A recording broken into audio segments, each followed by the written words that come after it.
अस्सलाम वालेकुम दोस्तों, कोरोचुरान के एपिसोड 23 का दूसरा शानदार ट्रेलर भी जारी कर दिया गया है। तो दोस्तों, हमेशा की तरह हम इस ट्रेलर का उर्दू तर्जुमा आपके साथ शेयर करेंगे और आपको आगाह करेंगे कि इसमें क्या वाक़यात रूनुमा हुए हैं। तो चलिए वीडियो का आगाज़ करते हैं।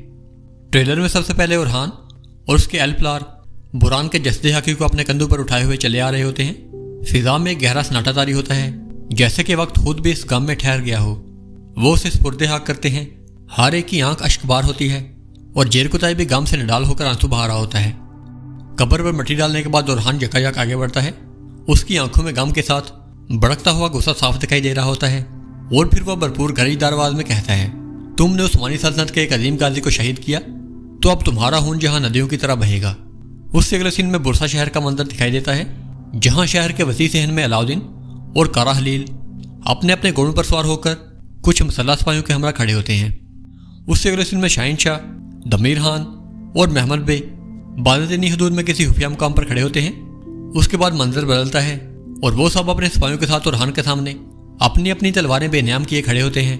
और शाहीन शाह कहता है, मेरे अंदर के बर्फानी तोदे की तरह बढ़ते हुए गुस्से से बच निकलने का कोई रास्ता मौजूद नहीं है।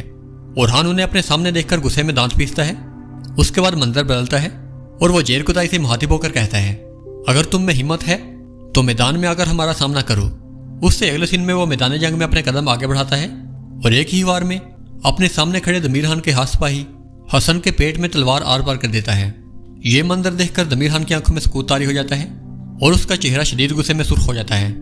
उससे अगले सीन में गोंचा खातून कहती है, अगर सुल्तान ओरहान के दिल में उस औरत के लिए कशिश ना होती तो वो अपने वादे की खिलाफ वर्जी करने वाली औरत के पीछे कभी नहीं जाता। उससे अगले सीन में मलहून खातून और नीलोफर खातून एक साथ मौजूद होती हैं और नीलोफर खातून मलहून खातून से गुस्से भरे अंदाज में मुखातिब होकर कहती है, हमारी अपनी जान लबों पर आई हुई है, तो क्या ऐसे वक्त में हम एस्पोचा के मसले में उलझ जाएं? ये सुनकर मलहून खातून फौरन उसकी बात काट देती है और वो उसकी जानब देखते हुए आंखों में सख्ती समोए हुए आहिस्ता मगर पुख्ता लहजे में कहती है, बस बहुत हुआ नीलोफर, अब एस्पोचा भी सुल्तान की खातून है तो तुम इसे कबूल कर लो। इस सख्त और तलख जवाब को सुनकर नीलोफर के चेहरे पर लम्हा भर के लिए खामोशी छा जाती है। वो तेजी से अपने कमरे में दाखिल होती है और पीछे मुड़े बगैर दोनों दरवाजे बंद कर देती है। वह आहिस्ता से कमरे के एक कोने में जाकर बैठती है। वहां पहुंचकर गोया उसका रब टूट गया हो और वो गाम से निडाल होकर इश्कबार हो जाती है, जैसे कि दिल का सारा दर्द लफ्जों के बजाय आंसुओं से निकल रहा हो। खिड़की से आने वाली हल्की सुनहरी रोशनी उसके चेहरे पर पड़ी होती है और उसकी आंसुओं के मोतियों के साथ मिलकर एक उदास और रंजीदा मंजर पेश कर रही होती है। उससे अगले सीन में ओरहान और एवनुस बे एक समुद्री जहाज में मौजूद कहीं सफर कर रहे होते हैं। उसके बाद मंजर बदलता है और फातिमा और एवनुस बे रात की तारीकी में एक साथ मौजूद होते हैं। आग की मदम रोशनी उनके चेहरों पर पड़ रही होती है और फातिमा एवनुस की आंखों में मोहब्बत भरी निगाहों से देखते हुए सवाल करती है, क्या तुमने ये कभी नहीं सोचा कि तुम्हें बेटी चाहिए या फिर बेटा? ये सुनकर एवनुस उसकी जानब देखता है और संजीदा मगर नरम लहजे में अपने जज्बात को लफ्जों में समेटते हुए जवाब देता है, मेरे जहन में यह ख्याल कभी नहीं आया जब तक कि मैंने तुम्हें नहीं देखा। उसका यह जवाब सुनकर फातिमा चंद लम्हे खामोश रहती है और फिर उसके चेहरे पर एक हल्की सी बेख्तियार मुस्कुराहट उभरती है।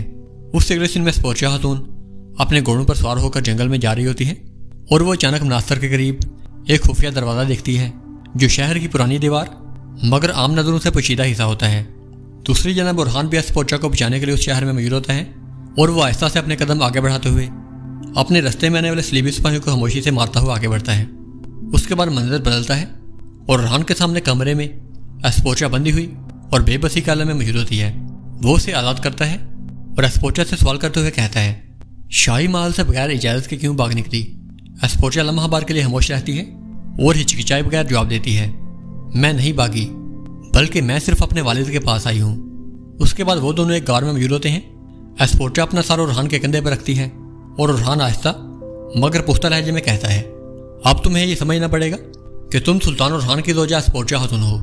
तो दोस्तों, उम्मीद है कि आपको ये वीडियो पसंद आई होगी। वीडियो अच्छी और इन्फॉर्मेटिव लगी हो तो इसे लाइक करें और हमारे चैनल को सब्सक्राइब करें। मैं मिलूंगा आपको ऐसे ही एक नई वीडियो में। तब तक के लिए अल्लाह हाफिज़।